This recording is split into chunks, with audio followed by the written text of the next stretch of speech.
Jared, no good again this week?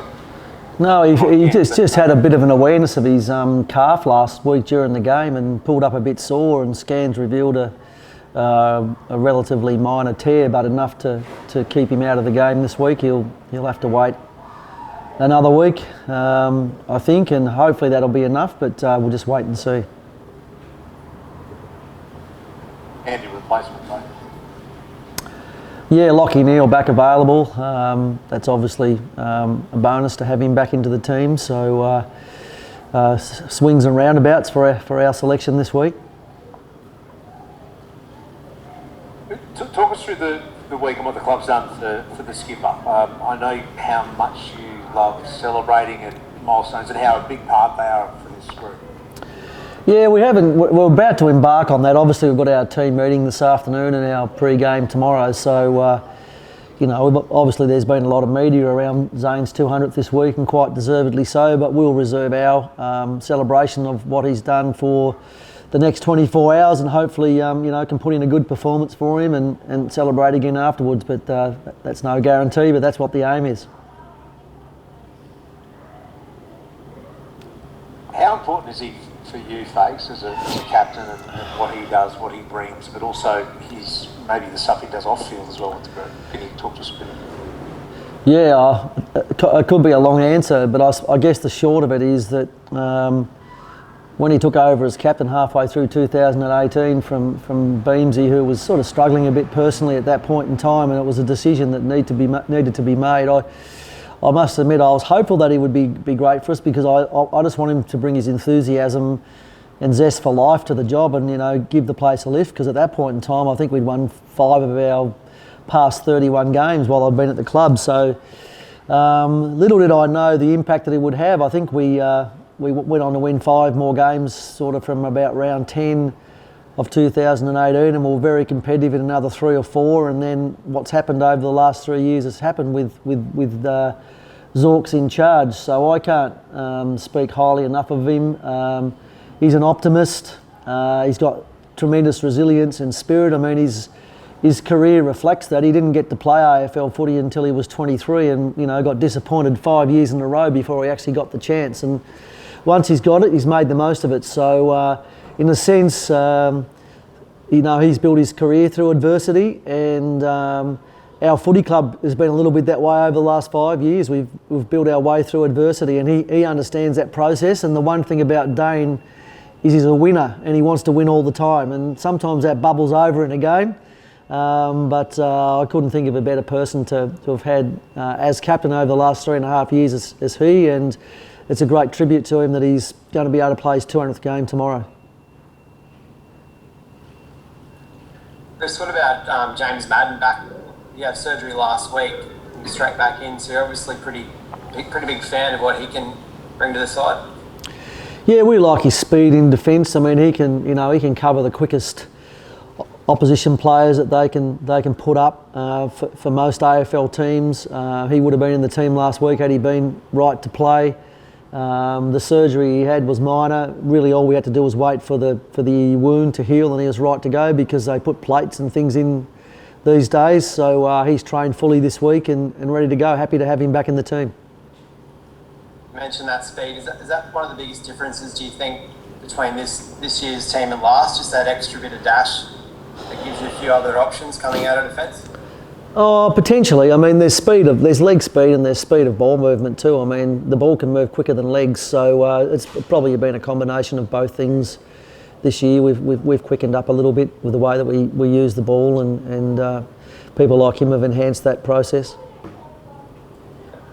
Are you surprised by the speed of his development, Chris? 12 months ago, he was sort of nowhere near your senior team, and now, like Murray just said, he's out 1 week and you're very keen to bring him back in. Yeah, to be fair to him, this is his 3rd season, so he probably has progressed quicker than we thought he would. You never quite know. He's a good learner, Jimmy, and his skills were always quite good from the moment he turned up, so that's been helpful. And look, it's interesting, he may have played last year had we not had such a year with COVID, and he got caught up in Ireland because he went back home for a while and all that sort of stuff. So he had a pretty wretched year, to be honest, in terms of his development. So he's done a great job to be at the point where he's at the moment, and there's still lots of improvement in him, which is the exciting part. You make it St Kilda, Chris, they've put the stops on a few teams over the last few weeks, so defensively, pretty impressive. Yeah, that's obviously been a focus of theirs, because prior to that 4 weeks, they were struggling to defend and were, conceding big scores. So it's a credit to Rats and his coaching group that they've been able to turn that around, and we understand that that's what they've done. So we've got to bring our best offence tomorrow to test their defence, and likewise we shouldn't forget that we've got to defend well ourselves, which is something that we've been doing particularly well for most of the year. And just some good young emerging midfielders in that side that I guess the likes of Lockheed would be pretty keen to get the wood on Saturday as well. Yeah, although their midfield's fairly experienced group. Steele and Crouch, for instance, Dunstan, they've been around for a fair while. Our group's probably younger than theirs, with guys like Dev Robertson running through there and etc. So we've got respect for them. They've played particularly well in the last 4 weeks, and we know we've got a big battle on our hands because they're trying to get in the 8. They're alive and kicking in this season, so they've got a lot to play for.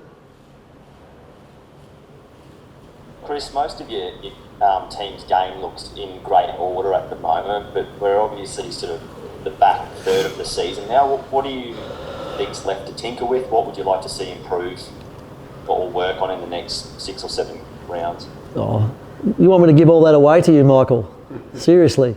We're always trying to improve all parts of our game. And different things bob up different weeks, so 1 week you score well from your back half, the next week you don't. So you look at the reasons why didn't that happen and how can we tinker. So it's probably more of a week-to-week thing as much as anything, and just that idea that you're continuously trying to improve as a team, but also as individuals.